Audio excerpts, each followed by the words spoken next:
Hello and अस्सलाम वालेकुम everyone, welcome back to another video. Hope you all are doing well. So मैंने almost last video अपनी एक week पहले upload की थी और उसके बाद से मैंने कुछ नहीं अपलोड किया and that was about the maths preparation for class 11th. और वो वीडियो जो है वो इम्प्रूवर्स जो अभी इम्प्रूवमेंट देने वाले हैं 11th की उनके लिए भी थी और उनके लिए भी है जो पहली बार 11th के एग्ज़ाम्स अभी देंगे नेक्स्ट ईयर. तो this video is also the same thing. अगर ये वीडियो जो है ये फ़िज़िक्स की प्रिपरेशन के बारे में इम्प्रूवमेंट वाले बच्चों के लिए भी है, लेकिन उन बच्चों के लिए भी है जो करंटली अभी फ़र्स्ट टाइम 11th के एग्ज़ाम्स देंगे.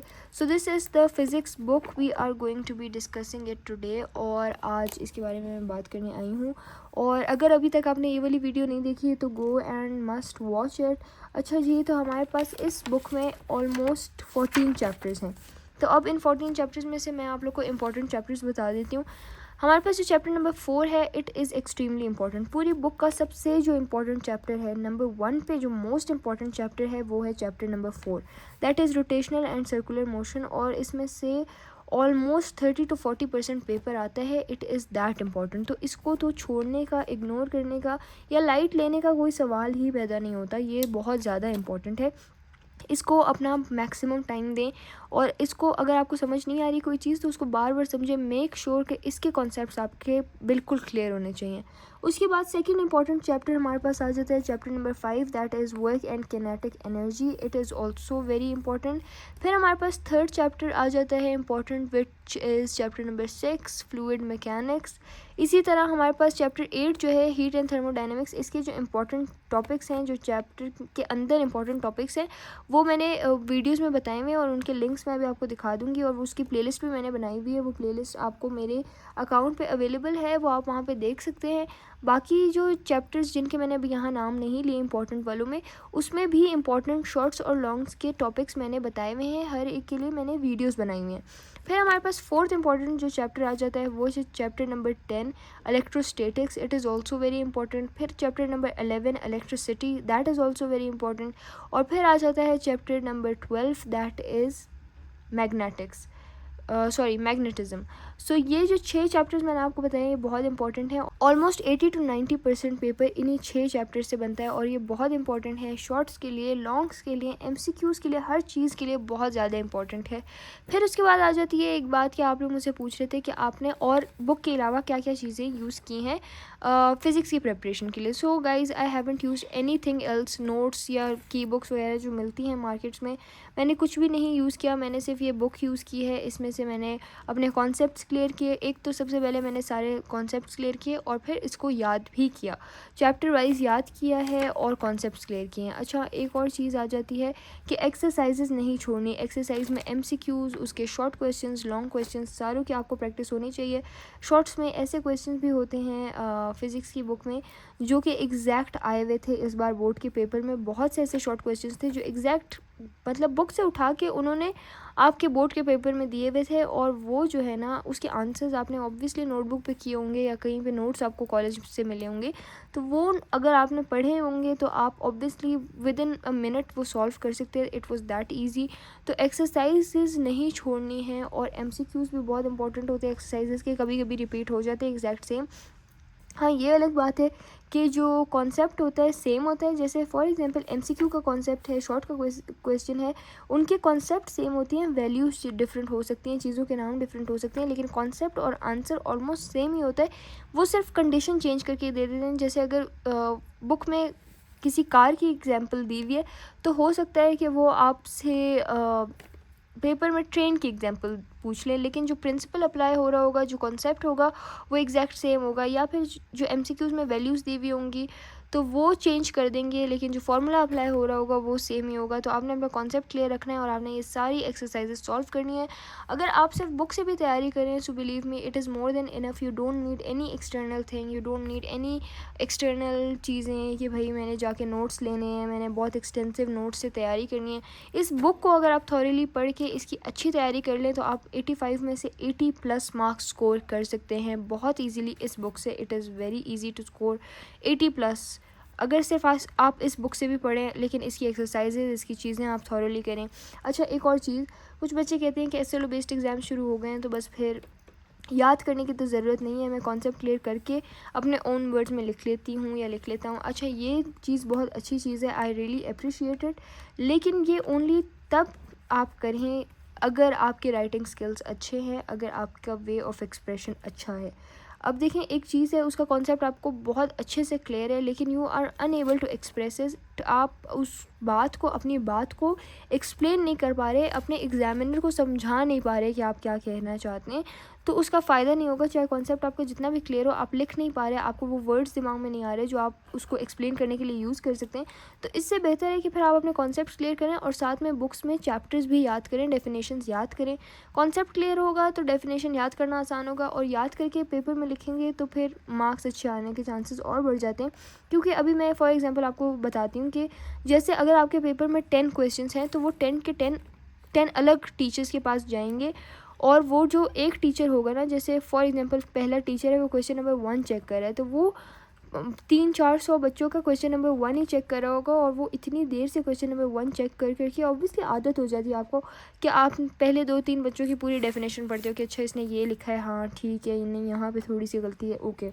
उसके बाद एग्जामिनर का ये स्टेज आ जाता है कि वो इतनी मोनोटोनस हो जाती है एक क्वेश्चन चेक कर करके कि वो जब पहली लाइन पढ़ता है या आधी लाइन पढ़ता है, तो उसको पता चल जाता है कि ये भी वही डेफिनेशन लिखी हुई है जो बुक वाली है या पीछे बच्चों ने लिखी हुई है, तो वो टिक करके मार्क्स दे देते हैं।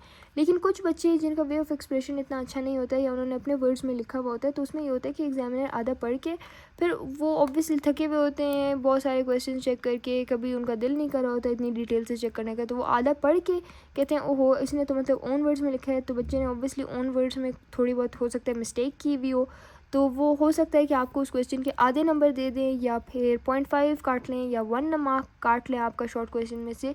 इवन दो हो सकता है कि आपका आंसर एग्जैक्ट करेक्ट हो, आपने बस उसके वर्ड्स चेंज किए हो, अपने ओन वर्ड्स में लिखा हो, बाकी सारा कॉन्सेप्ट सेम वो सही लिखा हो, लेकिन वो एक माइंडसेट उनका बना हुआ होता है कि ये बुक वाला है, बस ये ठीक है, ये ठीक ही होगा, और जो बच्चे ने खुद लिखा है हो सकता है उसमें थोड़ी बहुत गलती हो सकता है उसने गलती की हो, वे ऑफ एक्सप्रेशन ठीक ना हो, तो वो पूरा चेक करने से पहले ही थोड़े से मार्क्स काट देते हैं, एंड दैट्स इट, वो आगे चले जाते हैं।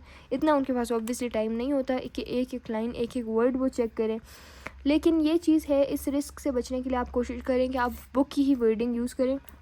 बुक की वर्डिंग यूज़ करने के लिए मैं आप लोग को इसलिए भी कह रही हूँ कि फॉर एग्जांपल अगर कोई फिज़िक्स के टीचर है ना, अक्रॉस द कंट्री जो फिज़िक्स के टीचर्स होते हैं उनको आदत हुई होती है इस बुक की, और वो जब खुद भी पढ़ा रहे होते हैं वो ये बुक वाली लैंग्वेज ही यूज़ कर रहे होते हैं, जब वो पेपर चेक कर रहे होते हैं वो एक्सपेक्ट भी बुक वाली लैंग्वेज कर रहे होते हैं, और जब वो पेपर बना भी रहे होते हैं वो बुक वाली लैंग्वेज में बनाते। तो ये कह सकते हैं कि जब एक फेमिलियर चीज़ पे उनकी नज़र पड़ती है तो वो फ़ौरन उसको अच्छा मार्क कर देते हैं, अच्छे मार्क्स दे देते हैं। लेकिन जो चीज़ थोड़ी सी अनफेमिलियर होती है उस पर वो लोग कहते हैं कि इतना टाइम लगाने से बेहतर है थोड़े से मार्क्स काट के आगे चले जाएं। सो इस चीज़ से बचने के लिए आप लोग कोशिश करें कि आप लोग भी बुक वाले वर्ड्स यूज़ करें। आप लोग को ये बात समझनी है कि आपका एग्जामिनर आपसे चाह क्या रहा है। आपका एग्जामिनर आपसे वो चीज़ें चाहता है जो बुक में लिखी हैं, फेमिलियर चीज़ें चाहता है, तो आप एग्जामिनर को वही दें जो उसको चाहिए, ताकि वो आपको फिर वो दे जो आपको चाहिए, दैट इज़ मार्क्स। तो दैट इज़ द थिंग, आपने बस अपनी बुक की बहुत अच्छी तैयारी करनी है, बाकी चीज़ों की आपको नीड नहीं है। अगर बुक की आप अच्छी से तैयारी कर लें that is more than enough. और मैंने यहाँ पे अपनी वीडियोस में मैंने बहुत डिटेल्ड वीडियोस बनाई थी जिसमें मैंने इंपॉर्टेंट चैप्टर्स बताए थे, फिर इंपॉर्टेंट चैप्टर्स के अंदर इंपॉर्टेंट टॉपिक्स बताए थे, फिर ये भी बताया था कि ये वाले टॉपिक्स शॉर्ट के लिए इंपॉर्टेंट है, ये टॉपिक्स लॉन्ग के लिए इंपॉर्टेंट है, ये MCQs के लिए इंपॉर्टेंट है। और बिलीव मी, इस बार जो फिज़िक्स का पेपर आया था लोकल एंड हार्ड दोनों एज़ पर द प्रेडिक्शंस ही आया था। जो इम्पोर्टेंट टॉपिक्स बताए थे फॉर लॉन्ग्स उन्हीं में से पेपर आया था, जो शॉर्ट्स के लिए इम्पोर्टेंट बताए थे उन्हीं में से आया था। लॉन्ग में मैंने आप लोग को इस चैप्टर नंबर 13 में से रिलेटिविटी में से एक टॉपिक बताया था कि ये लॉन्ग के लिए इंपॉर्टेंट है, सिर्फ एक यही टॉपिक लॉन्ग के लिए इंपॉर्टेंट है इस चैप्टर में से, और हमारे हार्ड एरिया पेपर में वही टॉपिक आया था लॉन्ग में। और एक और लॉन्ग जो आया था वो पार्टिकल फिजिक्स से आया था, वो भी मैंने आप लोगों को बताया था कि अगर पार्टिकल फिजिक्स में से लॉन्ग आया तो ये वाला आएगा, और वही आया था। क्योंकि असल में बात ये होती है कि आपको चैप्टर को देख के अंदाज़ा हो जाता है कि ये इस चैप्टर में बहुत सारा फॉर एग्जांपल मटेरियल नहीं है लॉन्ग्स के लिए, तो जो थोड़ा बहुत मटेरियल है वही लॉन्ग के लिए आ सकता है और फिर वही आ जाता है। और यहाँ पे भी ऊपर हीट एंड थर्मोडायनेमिक्स वगैरह में भी मैंने आपको बताए हुए थे इंपॉर्टेंट टॉपिक्स, वो आपने ज़रूर देखने हैं, वो किसी सूरत मिस नहीं करने। एक मैंने कहा था कि किरचॉफ लॉ बहुत एक्सट्रीमली इंपॉर्टेंट है, ऐसा नहीं हो सकता आपके सिलेबस में किरचॉफ लॉ हो और वो लॉन्ग में ना आए, वो लॉन्ग में आता ही आता है। इवन तो वो हार्ट एरिया के पेपर में लॉन्ग में, मतलब मेरे वाले पेपर के लॉन्ग में नहीं आया था, बट लोकल एरिया के पेपर में जैसे ही मैं घर आई थी तो मुझे बहुत सारे बच्चों के मैसेजेस आए थे कि आपने जो इंपॉर्टेंट टॉपिक्स बताए थे, पेपर प्रिडिक्ट किया था, ऑलमोस्ट उसी तरह का आया था। क्योंकि इंपॉर्टेंट टॉपिक्स का ये सीन था कि मैं XYZ जगहों से पूछ रही थी कि इम्पोर्टेंट क्या है, क्या इंपॉर्टेंट है। जैसे मेरी डिफरेंट सिटीज़ में फ्रेंड्स थी तो उनको जो उनके टीचर्स ने बताए थे इंपॉर्टेंट टॉपिक्स, वो भी मैंने नोट डाउन कर लिए थे। मेरी टीचर ने जो मुझे बताए थे वो भी मैंने नोट डाउन कर लिए थे। सीनियर्स ने जो बताए थे इंपॉर्टेंट टॉपिक्स वो भी मैंने आपको बताए थे। जो ऑनलाइन लेक्चर्स अगर मैंने लिए थे, अगर वो कहते थे कि ये इंपॉर्टेंट है, तो वो सारे इंपॉर्टेंट चीज़ें मैंने मर्ज करके आप लोग को बताई थी, इसलिए पेपर उनमें से आया था। और जैसे ही मैं घर आई थी बोर्ड के पेपर से, तो जिन बच्चों का लोकल एरिया पेपर आया था तो उन्होंने मुझे मैसेजेस किए हुए थे कि जी किरचॉफ लॉ आया हुआ था, और बाकी जो 2-3 लॉन्ग्स मैंने और बताए थे वो भी आए हुए थे। सो वो वीडियोस आपने ज़रूर देखनी है, और अगर आप बुक से अच्छी तैयारी कर लें सो this is more than enough for you. और न्यूमेरिकल्स की प्रैक्टिस करें, बस न्यूमेरिकल्स इतने मुश्किल वैसे आते नहीं हैं बोर्ड के पेपर में। शॉर्ट क्वेश्चंस में जो न्यूमेरिकल्स आते हैं इंतहाई आसान होते हैं, और अच्छी चीज़ ये है कि न्यूमेरिकल्स के लिए फार्मूला नीचे गिवन होता है। शॉर्ट्स के लिए, लॉन्ग्स के लिए, दोनों के लिए फार्मूलाज गिवन होते हैं।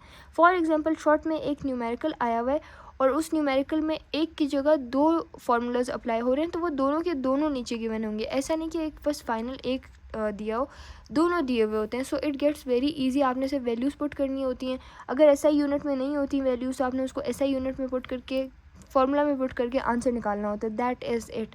यूजुअली SI यूनिट में ही होती हैं, तो आपको SI यूनिट में भी नहीं कन्वर्ट करना होता, बस फार्मूला में पुट करके आंसर निकालना होता है। अच्छा, आप लोग मेरे अकाउंट पे जाएं और वहाँ पे आप लोगों ने क्लिक करना है प्लेलिस्ट पे। प्लेलिस्ट पे जाके आपको यहाँ पे नज़र आ रही होगी फ़िज़िक्स क्लास 11th गाइड। यहाँ पे आपके पास ये सारे इंपॉर्टेंट टॉपिक्स, इंपॉर्टेंट चैप्टर्स, सारी details, excluded topics, formative, summative, सारी टिप्स, यूट्यूब चैनल्स जो मैंने यूज़ किए, हर चीज़ यहाँ पे गिवन है, ये आपने जाके देखनी है। So I hope this video was helpful. बाकी किस तरह के आप लोग को चाहिए, अच्छा इंग्लिश और उर्दू का आप लोगों ने मुझे कहा था, इंशाल्लाह वो भी मैं अपलोड कर दूँगी। So I hope this was helpful for you all, and see you all in the next one. Till next time, अल्लाह हाफिज़ एंड बाय बाय।